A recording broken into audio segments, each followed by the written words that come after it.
guys, good morning. I am pretty sure today is going to be super uneventful because it is a Monday and I've already well established on this channel that Monday is very boring for me. Last night I did, however, finish The Hate U Give, and in my personal opinion, I normally recommend to read the book first and then watch the movie, but more often than not, I do watch the movie before I read the book. And for The Hate U Give, I think what makes the movie more interesting is that as a film, they have to adapt it to be more action-packed and more relevant to what's currently happening. I mean, both the book and the movie are very relevant to what is currently happening in terms of racism in our justice system, but I think the book goes more on the legal side of it and more on the perspective of what it's like to be waiting for the decisions to come out, versus the movie is more of the protest and activist side. And I found myself more compelled, obviously, to see the more protest and activist side just because it was more engaging to see, like, visually, but both I think are very good and very informative, and so I highly recommend obviously informing yourself on things that have to do with issues that are happening in the world. I find that so contradictory that I am in social justice and I like being informed about what's happening in the world, because at the same time I don't like to be informed and I like to live in my happy little Disney bubble where things aren't going crazy wrong. Right now I am drinking my water, hydrate or dihydrate. Pretty sure I've already said that on this channel. And I'm going to make myself some breakfast and probably do my Devo for a little bit while I'm eating my breakfast. And then after that, it's time to start on homework. I actually woke up and I went straight back to sleep because my alarm woke me up at around 9 and I was like, I really should get up. And I've already slept for a long time, but I don't feel like it yet. So I woke up and I just went back to sleep, and I have been struggling lately once again to work out in the mornings. I really don't like that it's so easy for me to slip back into just slacking off on my workouts. Well, not slacking off, but like procrastinating on it. I think what it is that, for one thing, when I did Legree, I always went at the 6:30 class, so my body might be a little more accustomed to that night class now. And for another,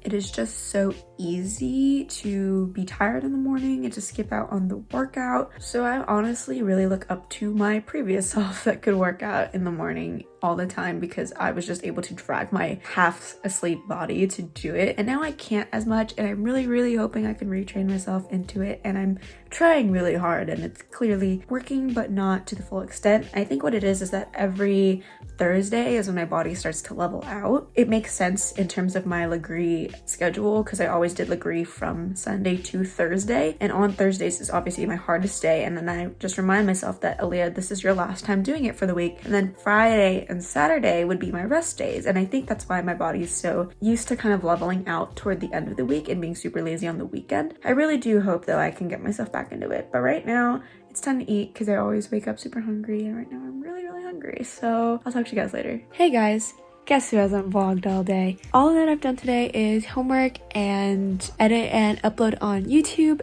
I have been trying to upload twice a week for you guys, especially since in quarantine there's so much free time, and so it's so easy for me to just edit a bunch of content and get that out for you. So it's been really nice being able to have so much YouTube content uploaded instead of how I used to be, where I would be frantically piecing something together once a week and then it wouldn't even be something I'm proud of. I'm actually like really happy with how well it's going with this quarantine, just filming whatever the heck is going on and then uploading it and hoping that someone finds it entertaining. Now I am going to start my workout, and Cass has this third week of May as arms focus week, and I'm really excited for that because I actually really enjoy working out my arms, even though my arms sure won't look like the most toned just because I don't do any stereotypical or traditional kind of weight training for my arms, but I do really enjoy doing resistance bands and body weight and seeing how much I can push myself just using those available things. And so I'm really excited to see how this arms video goes. What I am concerned about though is that for the cardio Pilates,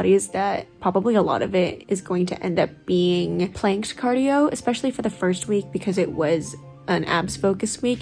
Every time we had the cardio moves mixed in with the Pilates moves, it was in plank form, and planked cardio is my least favorite thing ever. Oh my gosh, like plank jacks or mountain climbers, I absolutely hate. And so I'm really hoping that I don't have to do a lot of planked cardio for the arms focus video. I do have to do one more of the glute challenge video, and then I could go on to the arms one. My game plan is going to be do the glute video, do the second glute video, and then do the arms video, and then maybe do another arms video, and then hopefully go for a run as well. I have not run in a really long time, and at the start of quarantine I was super on top of it, running literally nearly every other day, I think, and it was really nice being able to get so on top of it to the point that I actually was able to run for a full hour without being overly dead, which I hadn't been able to achieve in a really long time. And so I'm hoping to get back at that, because I actually just completely avoided running for a while. Well, I wouldn't say avoided, I think it's just because the cardio Pilates was enough for me, and so I didn't really want to add on a second thing of cardio, especially because cardio is not my main focus. And so I just wanted to do what I wanted to do essentially and not over push myself, because I don't like thinking about, oh, if I don't burn this many calories then my workout doesn't count. Looks like today though I am going to attempt to push myself to do both cardio Pilates and running, and we'll see how that goes, and hopefully it goes fairly well. I don't know about anyone else, but for me, wearing cute outfits when I'm working out super encourages me, and so that's why I really like having matching sets and having a scrunchie that matches it as well. And so I am currently, I'm not going to get up to show you because I just want to lay on my bed and be comfortable, but I'm currently wearing a set from Lululemon, and so whenever I'm wearing like good quality, looks cute, feels good kind of clothing, it makes me feel a lot more encouraged to work out. Also, I like to wear workout gear / at least not my pajamas throughout the day, because to me that makes me feel a whole lot more encouraged to work. I know a lot of people are actually capable of just wearing their pajamas all day and still getting things done. Like, they're able to distinguish, this is when I woke up, this is what I did, and this is when I go to bed. I can't do that wearing my pajamas all day. And so I've actually even been avoiding wearing oversized things as my daily wear, because in normal daily life when I was able to go outside, I would still wear like oversized clothes as my normal outfit for the day, because I was able to just function and it still looked fashionable. But in quarantine, I've noticed that the more I wear oversized, the more I am relaxed, because the more I associate that with going to bed. And so it's interesting to see how fashion is like messing with my brain and how I function. But right now, let's get to working out. So I just finished the last day for the 7-day glute challenge, and I just saw the moves for the 7-day arms challenge. I'm gonna die. Please, if anyone thinks pot Pilates is easy or just wants to get active during quarantine, I highly recommend Cassie's Cardio Pilates series. Please die with me.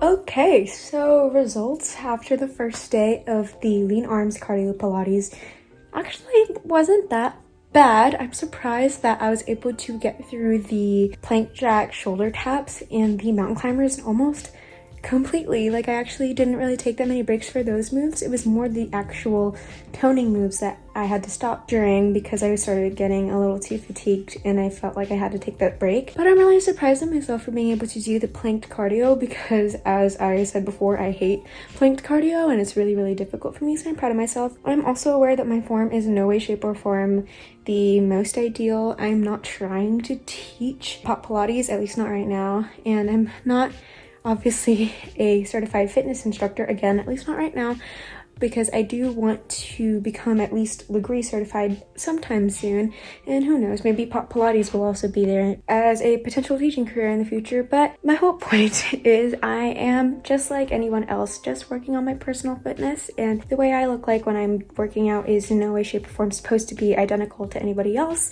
and I am still learning to not compare myself to other people's workouts. And this is a little bit of a tangent and a little too serious, and I don't want to talk about it right now. Okay, we're saving that topic for a different video. I just looked at my letterboard, and that reminds me, I want to change my letterboard. Okay, so for those of you who maybe didn't see the vlog a little while back, I have this letterboard that says, "Hi, wow, you're really pretty right now." And it sits on top of my display / shelf. But right now I want to switch my letterboard because I've been watching Stranger Things. Side note, when I put up these lights initially, actually not these lights, the lights before it from a different vlog, I felt like Joyce when she was trying to contact Will, and I was like, am I okay? But in terms of the letterboard, I've been wanting to change it to a Stranger Things quote because I have been obsessed with it recently, which is so weird considering I used to think it was in no way, shape, or form my thing, and I was literally never gonna touch the series. Anyway, the two quotes that I have been debating on are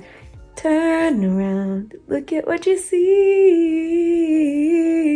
because after I watched the finale, that song's literally stuck in my head nonstop for 4 days. So I'm probably not going to put that on the letterboard, as much as that would be funny, because I don't want to have that more stuck in my head than it already is. My other option was to put "Keep the Door Open 3 Inches" in honor of my favorite character. Actually, I don't know if he's my favorite character or one of my top favorites. If I'm being completely honest, I, in season 1, hated Nancy and Steve because I just thought their characters were annoying, and now I would say my favorite, like, top characters would be like Hopper, Steve, Elle, obviously. I don't know. I'm obsessed and I need to stop talking about it. But I'm going to change my letterboard to say "Keep the door open 3 inches" because I have to. Come on. So I'm gonna go ahead and do that right now.